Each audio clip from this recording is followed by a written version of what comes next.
Kecelakaan pesawat Lion Air PKLQP JT610 memunculkan pertanyaan besar, kemudian bagaimana dengan nasib penerbangan murah di Indonesia. Kemudian bagaimana masa depan penerbangan di Indonesia di mata masyarakat internasional. Akankah maskapai Indonesia kembali terkena larangan terbang ke sejumlah negara? Untuk mengulasnya kami telah menghubungi melalui sambungan telepon dengan pengamat penerbangan, yaitu Adrianus Darmawan. Selamat siang Pak Darmawan. Selamat siang Mas Roger. Oke Pak Darmawan, dengan informasi yang baru kita dapatkan sekarang karena proses dan juga fokus masih berada di upaya evakuasi, namun dengan data-data sekarang, apa dampak yang dapat terjadi kepada Indonesia di mata dunia terkait dengan keselamatan penerbangan? Karena kita meratifikasi peraturan tentang keselamatan penerbangan yang bersifat internasional, tentu kejadian beberapa hari yang lalu, kecelakaan fatal yang dialami oleh Lion Air, tak akan luput dari perhatian dunia internasional juga. Masalahnya kita baru saja lepas dari ban atau blacklist dari masyarakat penerbangan Uni Eropa, dan kita juga pernah mendapatkan warning dari ICAO tentang catatan buruk tentang keselamatan penerbangan di Indonesia.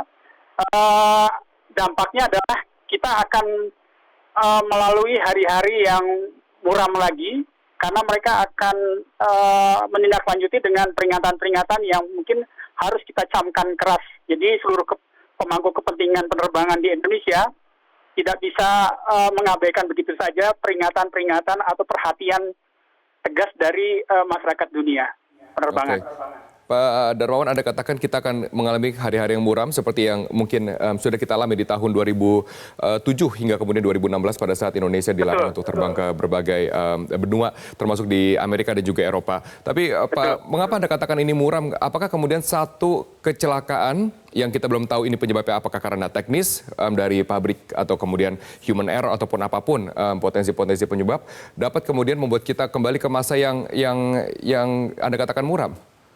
Begini, tentu kita harus melihat, terutama pemerintah, regulator dan operator harus bisa melihat dari kacamata yang lebih luas. Karena ini aturan yang bersifat internasional, maka satu kecelakaan yang terjadi itu harus direfleksikan sebagai peringatan. Dalam hal ini, karena sebuah kecelakaan tidak bisa berdiri sendiri. Selain urusan teknis,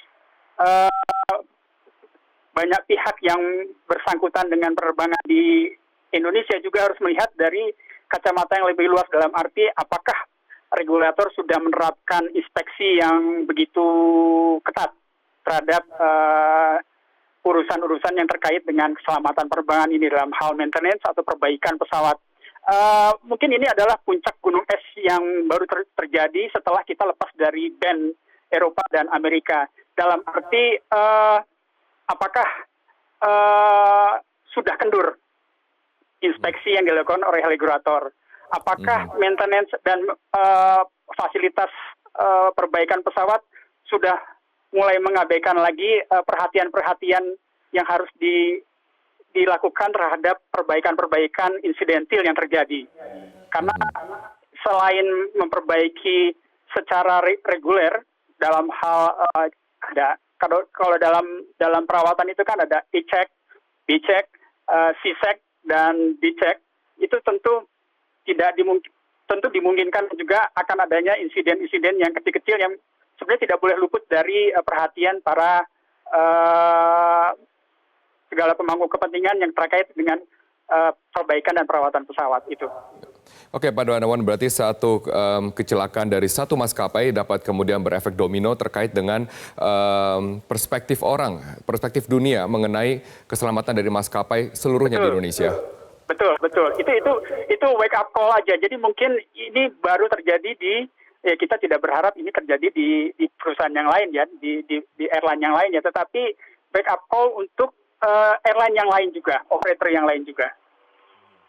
Pak Darmawan, tadi Anda katakan ini adalah puncak gunung es. Apakah dengan informasi yang Anda dapatkan sebagai orang yang berkecimpung dalam dunia penerbangan, sebagai pengamat penerbangan, apakah kemudian Anda sudah melihat dengan pesatnya pertumbuhan transportasi Indonesia, khususnya dari penumpang pesawat udara, kemudian ada faktor-faktor keselamatan yang diabaikan? Biasanya begini, kalau kita sudah memberi perhatian penuh terhadap segala unsur yang terkait dengan keselamatan penerbangan, lalu kita lepas dari resiko-resiko yang diterapkan oleh dunia internasional seperti kemarin kita baru saja diperbolehkan kembali terbang ke Eropa. Kadang-kadang culture kita tuh lengah kembali gitu loh. Dan ini menjadi warning kembali akhirnya.